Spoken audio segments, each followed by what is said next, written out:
Welcome to this journey through one of the most disturbing cases recorded in the history of Massachusetts. Before we begin, I invite you to leave in the comments where you are watching from and the exact time when you are listening to this narration. We are interested in knowing what places and at what times of day or night these documented accounts reach. In the bitter winter of 1894, Michael Hartford, a promising young medical student at Harvard, discovered something that should have remained hidden within the walls of his newly purchased home in Salem's North End. While renovating the basement, Hartford's chisel struck a hollow space behind the old brick wall. Curious, he expanded the opening to reveal a small metal box containing a leather-bound journal. The name inscribed on the first page, Phillip Gray, M.D., meant nothing to Hartford at the time. The journal's yellowed pages contained meticulous anatomical drawings of unprecedented detail, alongside entries written in a precise, educated hand. Hartford, himself a student of medicine, found himself transfixed by the scientific observations, which demonstrated knowledge of neurological systems seemingly decades ahead of current medical understanding. What began as professional curiosity soon transformed into mounting horror as Hartford continued reading. The journal's early entries from 1871 appeared innocuous enough, clinical observations from a physician's practice.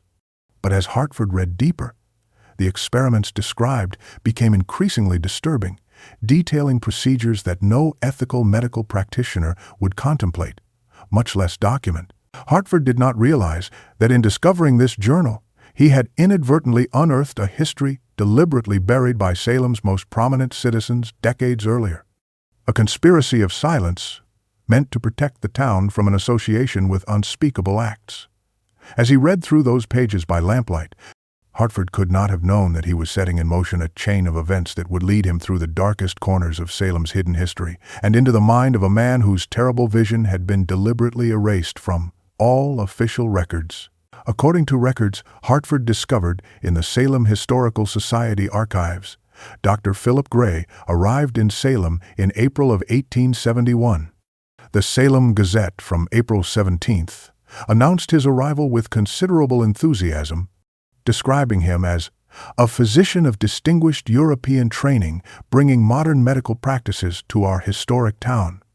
Property records in the Salem Registry of Deeds confirm that Gray purchased a 3-story, federal-style house on Chestnut Street, paying the considerable sum of 2,800 gold sovereigns in full, an unusual transaction that raised no suspicions at the time, but would later be seen as the first of many warning signs overlooked.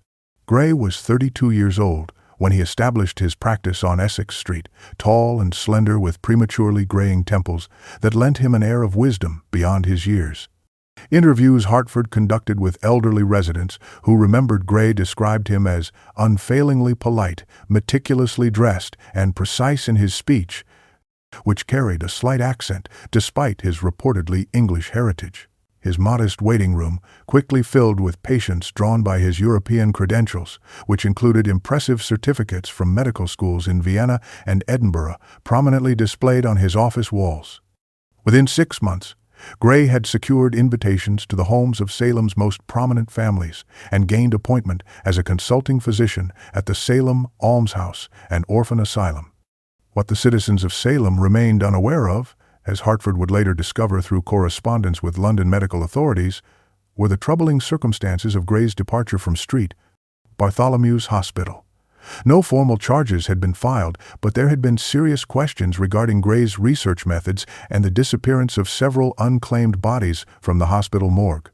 More disturbing were the whispered accounts of Gray's unusual interest in children with physical deformities or mental peculiarities, and his unauthorized experiments that left several charity patients in worsened conditions.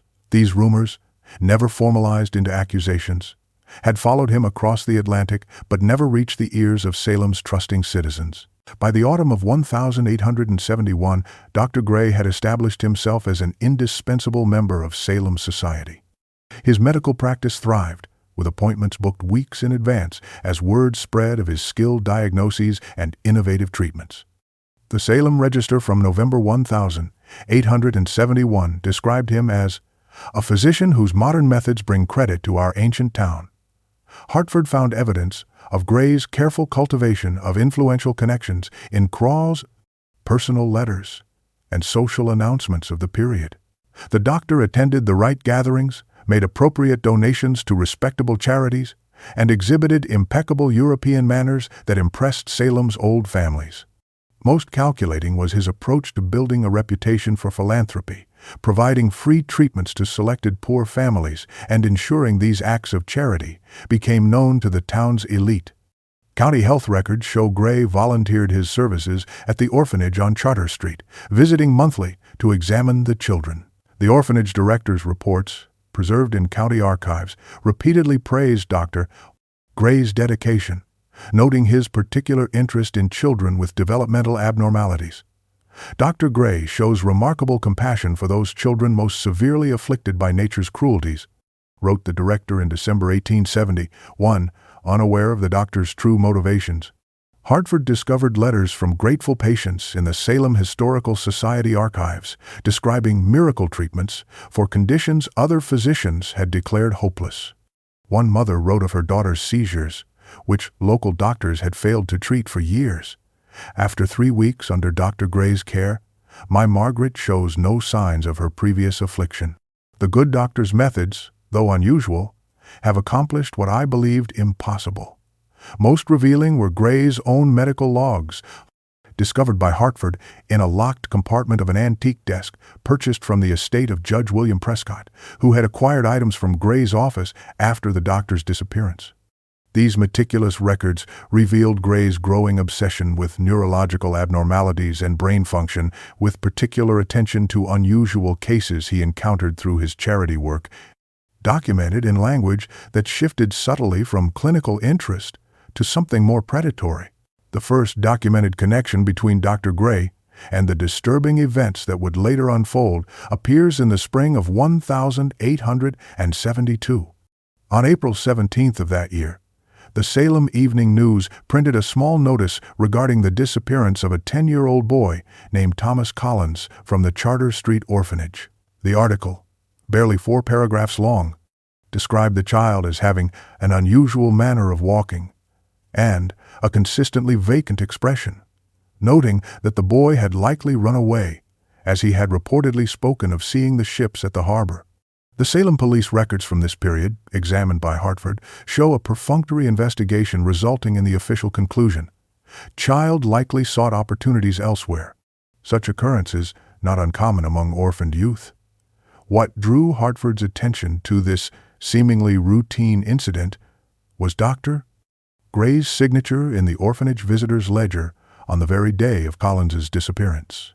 Further investigation revealed that Gray had personally examined Collins on 3 separate occasions in the months prior, each visit documented with increasingly detailed notes about the boy's condition. The orphanage medical records, preserved in county archives, contained Gray's specific request to monitor Collins due to what he described as an interesting developmental anomaly of the cerebellum that merits ongoing study. Most telling was the testimony Hartford uncovered from Martha Willard, a kitchen worker at the orphanage in 1872, recorded during an unrelated legal matter in 1880. Willard mentioned seeing the doctor with the silver-streaked hair, leaving with young Collins on the afternoon of April 16th, explaining that the boy needed specialized examination not possible at the orphanage. The orphanage director had approved this removal, noting in his records that Dr. Gray had offered to use newly acquired equipment to better diagnose Collins' condition. Hartford found it particularly disturbing that Gray was among those who expressed the most concern about Collins' disappearance, even offering a small reward for information while knowing precisely what had happened to the child. Hartford's growing suspicions led him to search Salem's municipal records for information about Gray's property. Within the City Planning Department archives, he discovered architectural plans filed in October 1871, ostensibly for modernization and improvement of the Chestnut Street home. These documents, stamped with approval by the city engineer, revealed extensive modifications far beyond ordinary renovations. The plans showed detailed specifications for reinforcing the basement walls with additional courses of brick, installing an elaborate ventilation system with multiple external outlets disguised as ornamental features. And most unusually, diverting a small natural spring to flow beneath the property. Gray's journal entries from November 1871 through February 1872 provided Hartford with disturbing clarity regarding the purpose of these modifications. "The lower chambers are nearing completion," Gray wrote on the 14th of December 1871. "The false wall mechanism operates smoothly, concealing the entrance entirely when closed. No casual visitor to my study would suspect what lies beyond the bookcase."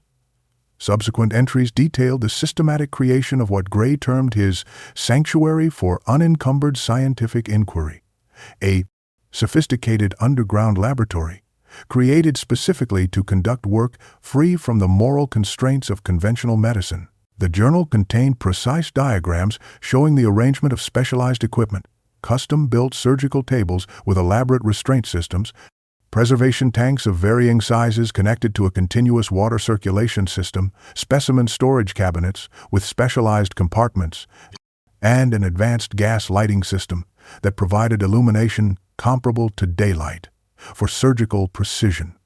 Most disturbing were Gray's notes regarding acoustic insulation. The additional layers of cork and felt between the laboratory walls and ground level ensure that even the most vigorous vocalizations from subjects during procedures will remain inaudible to those above. Hartford realized, with growing horror, that these methodical preparations, completed months before Thomas Collins' disappearance, revealed premeditation far beyond opportunistic madness. Gray had come to Salem with clear intentions, creating an elaborate facility for experiments he had likely been prevented from conducting in London. Hartford's systematic review of local newspaper archives revealed a disturbing pattern emerging in the months following Thomas Collins' disappearance.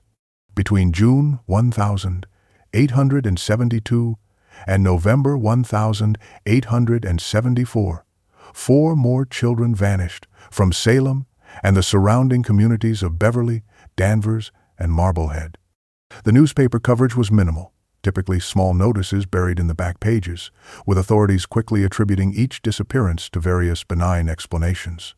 A 9-year-old girl with a pronounced limp from Beverly was presumed drowned, though no body was recovered. An 11-year-old boy from Danvers, described as simple-minded but gentle, was declared a runaway despite having no history of such behavior. A 10-year-old Salem girl with a growth condition that affected her facial features was listed as likely taken by gypsies passing through the area. The 4th child, an 8-year-old boy from Marblehead with seizures, vanished after reportedly wandering away from his widowed mother at the market. Hartford's careful analysis revealed troubling commonalities. All were between 8 and 12 years old. All exhibited physical or mental abnormalities, and none had extensive family connections to advocate for more thorough investigations. Most revealing was Hartford's correlation of these disappearances with specific entries in Gray's journal. 2 days after the Beverly girl vanished, Gray wrote, "Acquired new specimen, presenting congenital deformation of the lower motor centers. Subject designated as B1, commencing Phase 1 observations." Similar entries followed each disappearance, with Gray's scientific language growing increasingly detached and technical. By 1874, his notes included precise measurements of brain weight variations in abnormal subjects, detailed observations on cranial capacity, and extensive documentation of electrical stimulation responses in living neural tissue.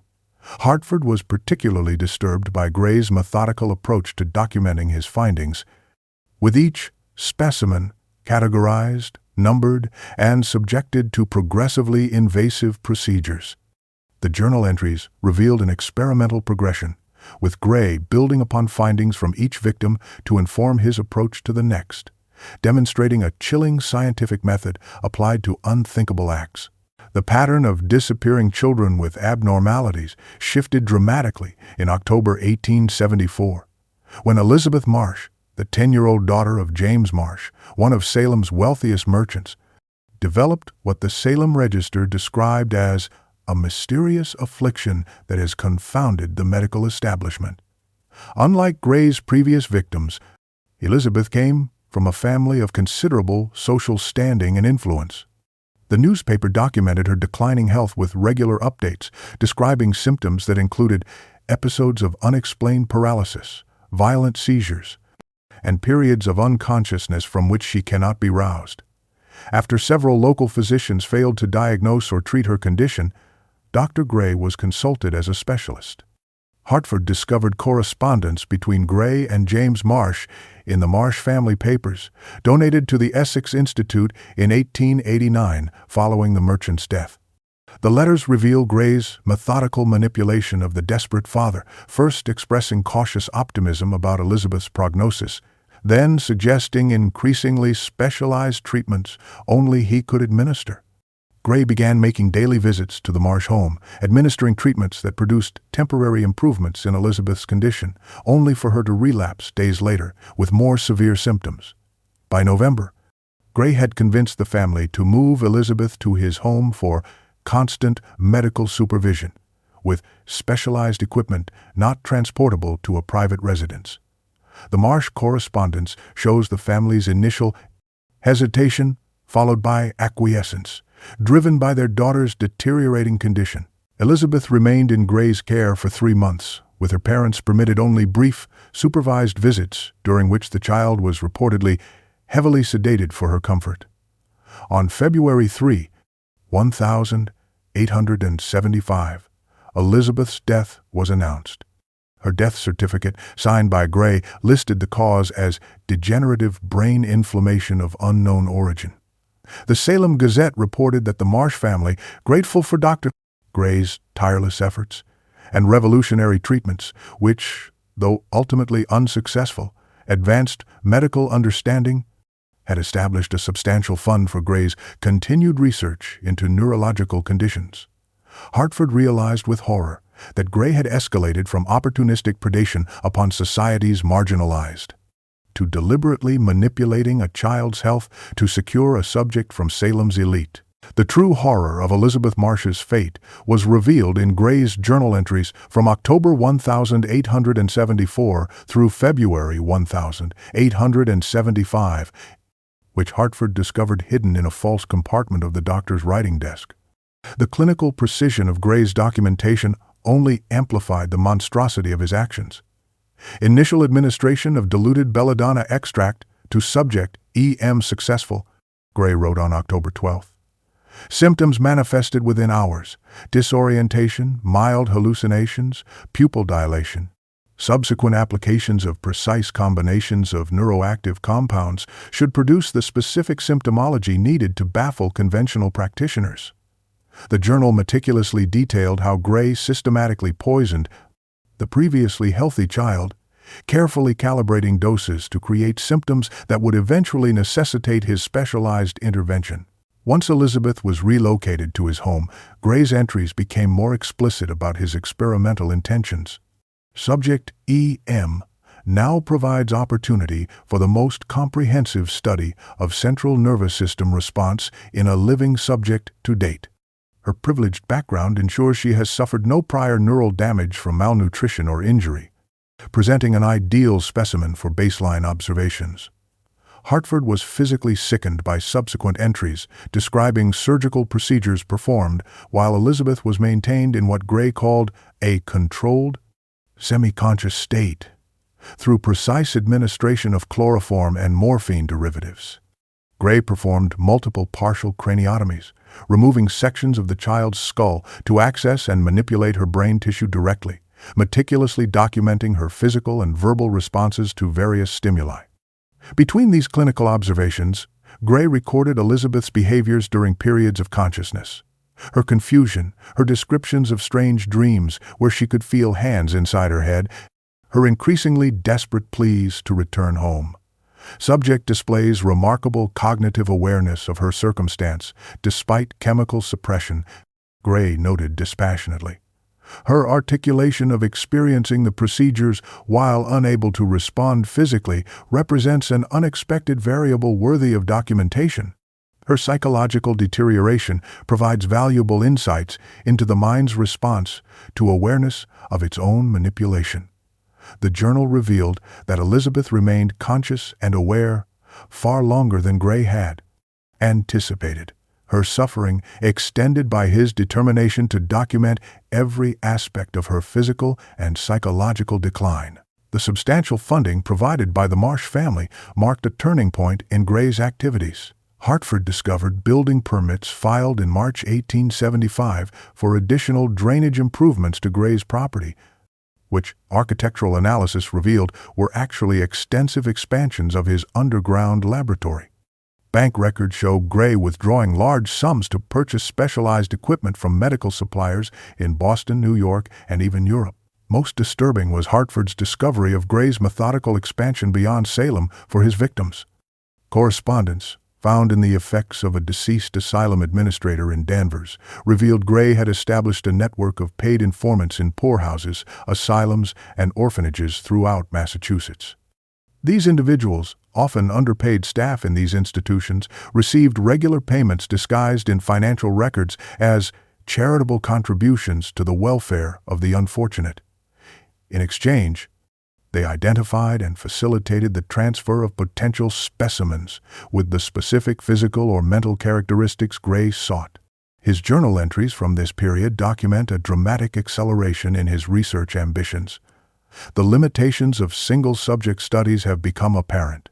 True advancement requires comparative analysis across multiple specimens simultaneously. By summer 1875, Gray's notes reference having 4 subjects in his laboratory concurrently, each in various stages of his experimental procedures. His writings show increasing preoccupation with what he termed the physical seat of human consciousness and developing methods for the transfer of neural energy between compatible subjects. The experiments grew increasingly elaborate through 1876, with Gray documenting attempts to connect the nervous systems of 2 living subjects through what he described as biological conduction mechanisms fashioned from precisely prepared nerve tissues. Initial tests confirm electrical potential can be conducted between subjects when neural pathways are properly joined, he wrote in September 1876. Subject B responds with involuntary muscular contractions identical to those experienced by Subject A when stimulus is applied only to A. This represents the first documented transfer of sensation between discrete nervous systems, a fundamental breakthrough in understanding consciousness as a transferable energy.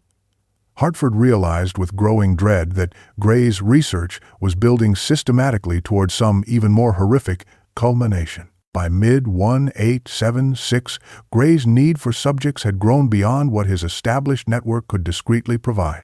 Hartford found evidence of Gray's solution in Boston police reports and newspaper articles from August through December 1876. Describing a disturbing pattern of disappearances among newly arrived immigrants at the East Boston receiving station.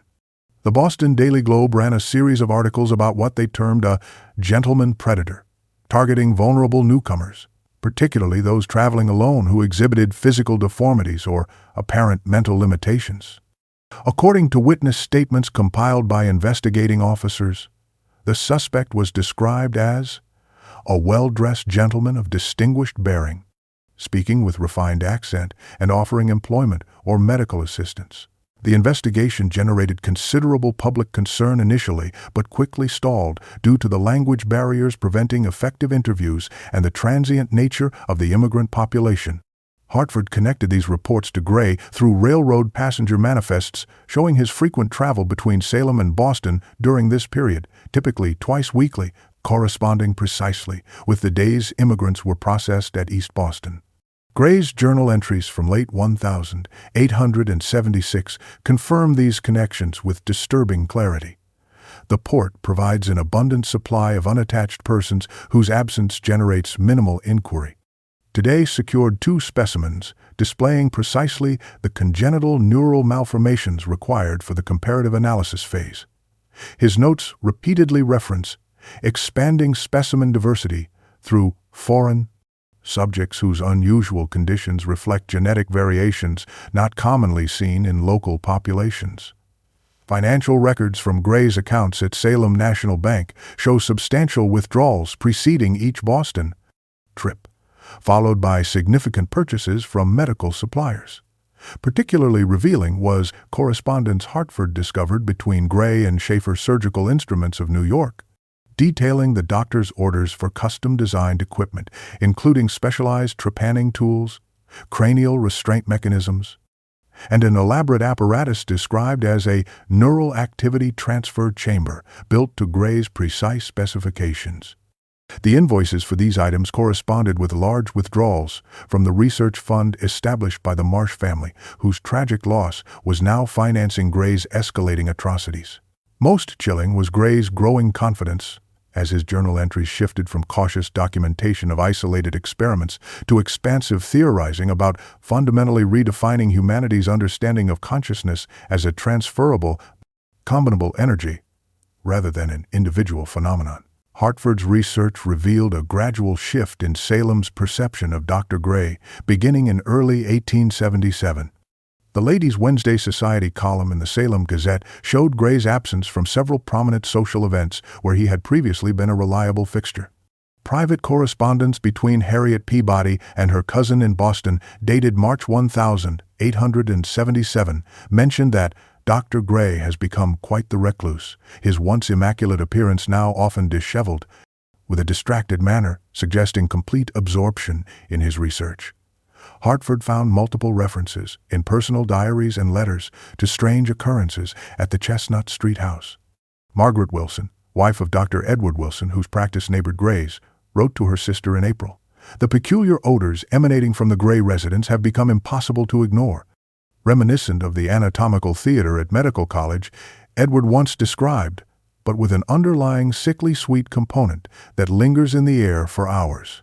More disturbing are the sounds Edward has twice heard while passing late at night, muffled but unmistakably human, like distant screaming abruptly silenced.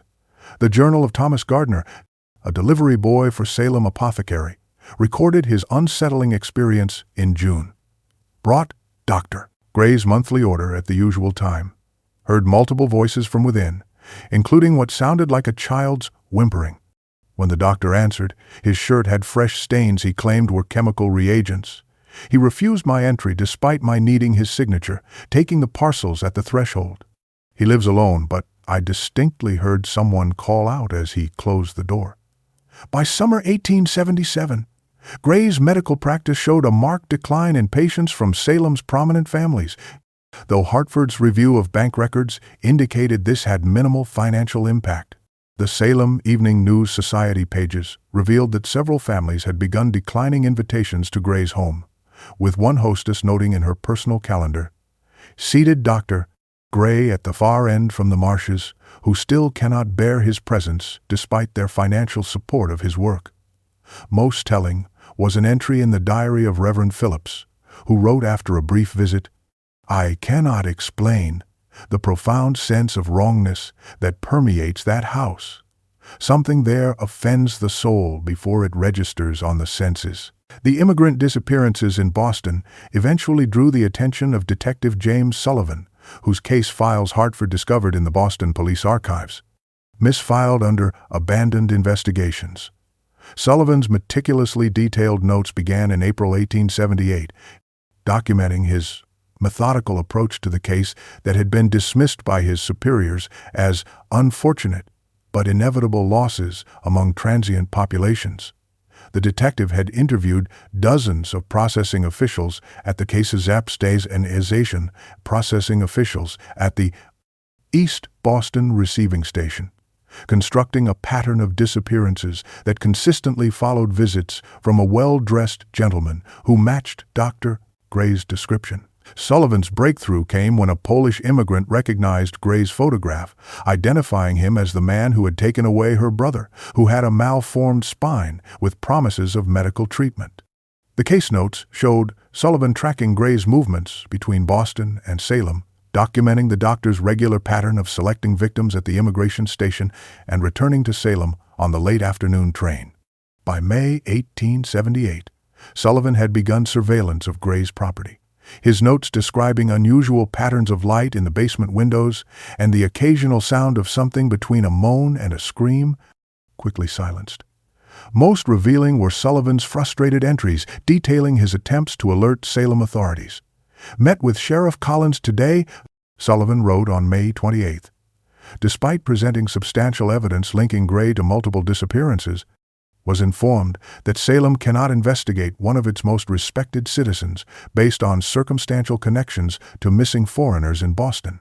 Sheriff suggested these immigrants likely returned to their countries or moved westward seeking opportunities. Sullivan's final entry, dated June 10, stated, "Will attempt closer observation of basement windows tonight. Gray departed for Boston on morning train. Property appears unattended." No further entries appear in his casebook. The official Boston police record dated June 25, 1878, states simply, "Detective J. Sullivan terminated for dereliction of duty following unexplained 2-week absence from assigned post."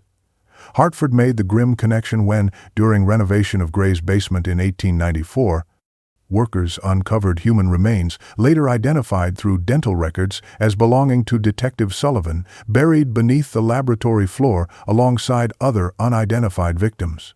The journal volumes covering 1878 through 1879 revealed the full evolution of Gray's scientific madness, the handwriting becoming increasingly agitated while maintaining its meticulous precision. "I stand as history's unrecognized pioneer," Gray wrote in January 1878, "my work transcending the limitations of conventional medical morality to forge understanding that future generations will venerate." Hartford was disturbed by the elaborate diagrams filling these pages, detailed anatomical drawings labeled with Gray's theories about what he termed the architecture of consciousness, and precisely illustrated methods for consciousness transference and preservation. The journal documented Gray's systematic progression through increasingly disturbing experiments. By March 1878, he described successful attempts to maintain neural activity in severed heads through a complex system of oxygenated fluid circulation. Subject H maintained eye movement and facial responses for 73 minutes after separation from body, Gray recorded. Pupillary reaction to light remained consistent until final cessation of activity, suggesting consciousness persisted throughout. His subsequent entries detailed refined techniques and extended durations, noting with clinical detachment both failures and successes. By late 1878, Gray had progressed to attempting consciousness transfer between subjects through direct neural connection. Subjects K and L positioned within the neural transfer apparatus, primary neural pathways connected via prepared conductive medium. Upon electrical stimulation, Subject K's memories and vocal patterns briefly manifested through Subject L's peripheral nervous system. Breakthrough confirmation that consciousness exists as transferable energy, capable of transmission between compatible vessels. Throughout these accounts of unimaginable cruelty, Gray maintained scientific language, devoid of moral consideration, repeatedly noting that subject mortality remains an acceptable variable in pursuit of knowledge that will ultimately transform human understanding of life itself. Most chilling were his increasingly frequent references to the culminating work, described in fragmented notes, suggesting an attempt to create what he called a composite consciousness vessel by combining optimal neural components from multiple subjects into a single, superior entity.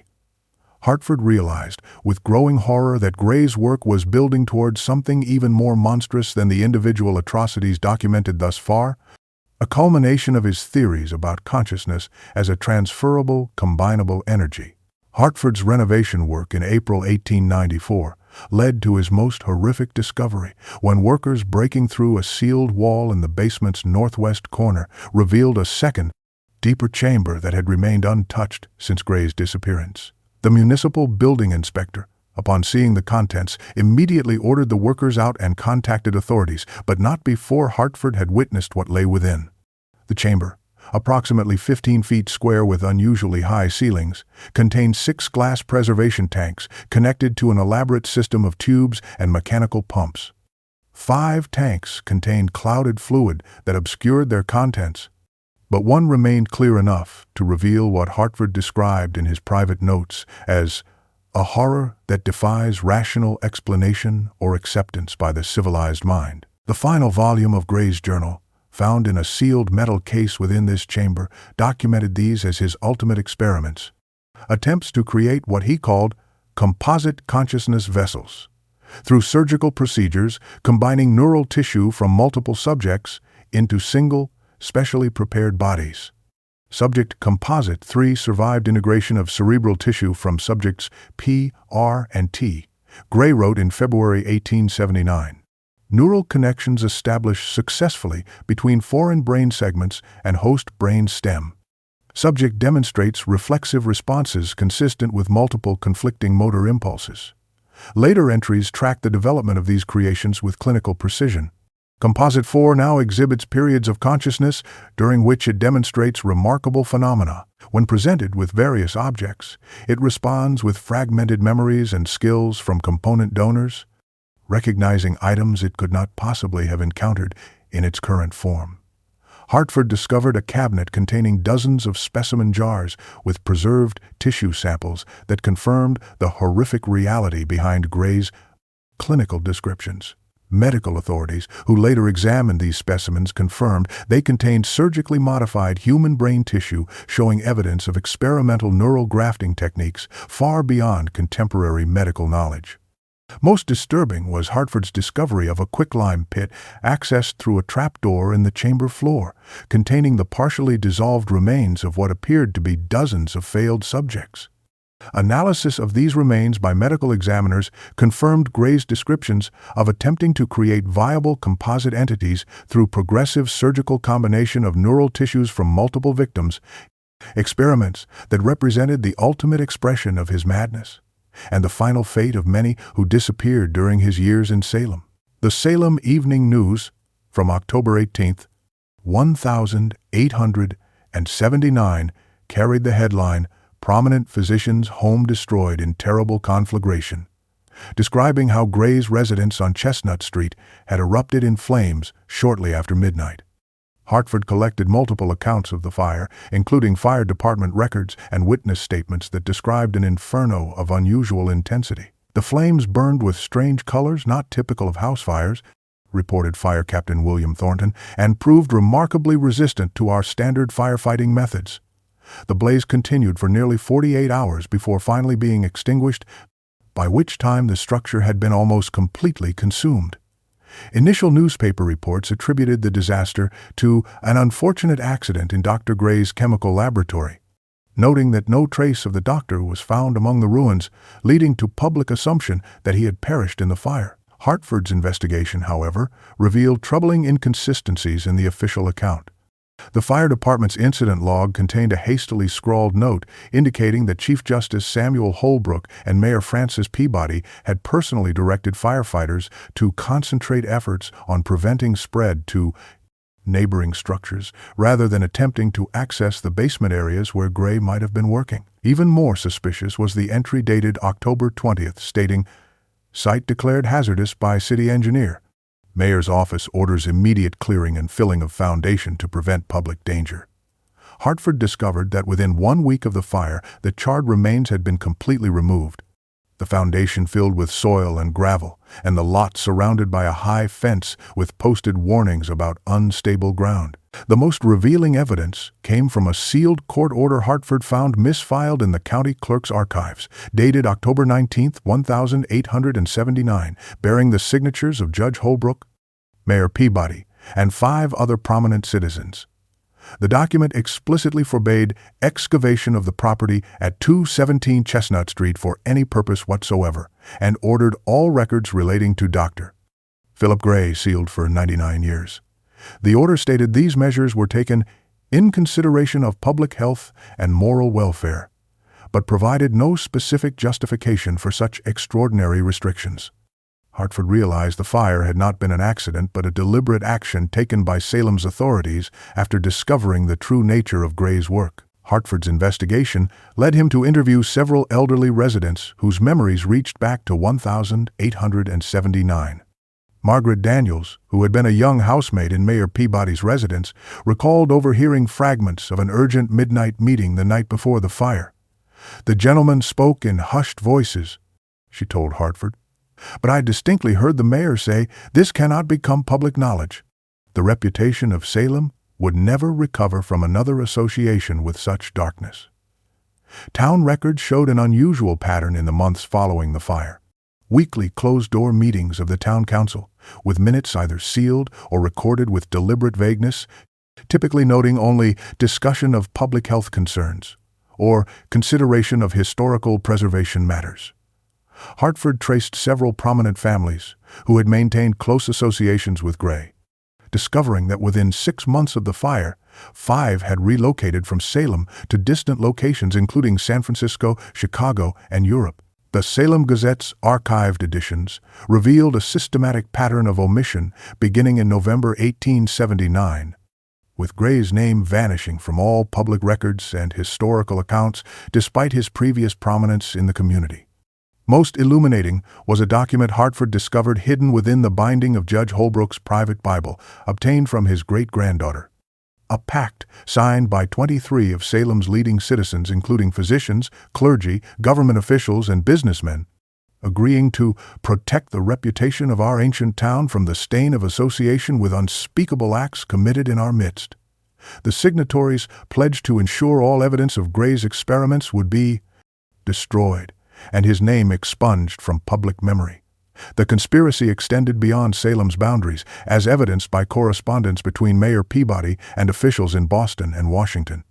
Letters from Massachusetts Senator Elbridge Phillips promised that federal authorities have been appropriately informed that inquiries regarding these matters are not in the national interest, and assured that immigration records potentially linking Gray to missing persons had been permanently secured from public access. Hartford realized he had uncovered not merely the suppression of a local scandal, but a coordinated effort reaching to the highest levels of government to ensure Gray's experiments would remain unacknowledged in any official capacity, effectively erasing both the perpetrator and his victims from history. The widely accepted account that Dr. Gray perished in the conflagration that consumed his home was contradicted by evidence Hartford discovered in April 1894. While examining records at First Church, Hartford found a sealed envelope hidden behind a loose stone in the archive room wall, containing a deposition taken by Reverend Thomas Ainsworth in 1886. The document recorded the final confession of George Watkins, a night watchman at Salem Harbor who had requested spiritual counsel before his death. Watkins described witnessing a disturbing scene 3 nights after the fire that destroyed Gray's home. "I was making my rounds near midnight when I observed several carriages approach the South Wharf," Watkins stated. "Approximately 12 figures emerged wearing hooded cloaks, leading a bound man I recognized as Dr. Gray, despite his disheveled appearance. They took him to the warehouse at Piers End, where I followed and observed through a window crack." Watkins described watching what he called a trial without law, where hooded figures he believed included men of distinction from town affairs, judged Gray's actions. The doctor pleaded desperately, insisting his work was for the advancement of all mankind and would eventually benefit generations unborn, Watkins testified. He argued that conventional morality must not impede scientific progress and that his subjects had contributed to knowledge transcending their individual worth. The deposition ended with Watkins' chilling account of the verdict and sentence. They declared him guilty of crimes beyond earthly punishment.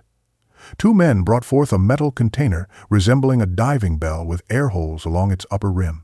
Despite his frantic struggles, they forced Gray inside and sealed the lid. "I watched in horror as they loaded this container onto a waiting boat, which then proceeded beyond the harbor lights. They returned near dawn without either the container or Dr. Gray." Hartford found corroborating evidence in private correspondence between Judge Holbrook and Mayor Peabody, dated October 25, 1879, obliquely referencing justice rendered more thoroughly than law would allow, and expressing satisfaction that the doctor now conducts his inquiries among the creatures of the deep. The letter concluded with a solemn pledge that knowledge of tonight's necessity shall accompany us to our graves, for Salem cannot bear the burden of another dark chapter in its history. As Hartford compiled his findings throughout the spring and summer of 1894, he grappled with the moral implications of his discoveries. The documents he had assembled revealed not just one man's descent into monstrous experimentation, but the complicity of Salem's elite in burying those atrocities to protect the town's reputation. More disturbing was Hartford's discovery that certain medical texts published in the 1882 contained illustrations and theories unmistakably derived from Gray's work, suggesting some research materials had been preserved in private collections rather than destroyed. Hartford's sleep became increasingly disturbed by dreams of surgical procedures he had never witnessed, depicted with a precision of detail that left him shaken upon waking. The house itself seemed to respond to his investigation, with unexplained sounds echoing from the basement at night and fleeting glimpses of figures at the periphery of his vision that vanished when directly observed. On September 17, 1894, Hartford's renovation workers uncovered a final hidden compartment sealed within the foundation stones of the laboratory's deepest level. Inside lay Gray's last journal, its pages filled with increasingly frantic entries detailing his awareness of growing suspicion among Salem's authorities and his determination to preserve his work beyond physical limitations. The final pages, dated October 16, 1879, outlined Gray's ultimate experiment performed upon himself, describing a procedure to preserve his consciousness independent of his body through methods developed in his previous research. Physical death becomes irrelevant when consciousness exists as transferable energy, Gray wrote. I have created the mechanism for my return, requiring only a suitable vessel with the appropriate neurological compatibility. Hartford described in his final diary entry, feeling a strange presence while reading these words, accompanied by a sudden chill and the sensation of cold fingers at the base of his skull. His handwriting deteriorates mid-sentence, continuing in a precise, clinical hand unmistakably different from his own. Hartford's neurological structure presents remarkable compatibility with my preserved consciousness patterns. The transfer proceeds more efficiently than anticipated. I must express posthumous gratitude to those who sought to erase my existence, for in doing so, they preserved the perfect conditions for my eventual return. There remains much work to continue.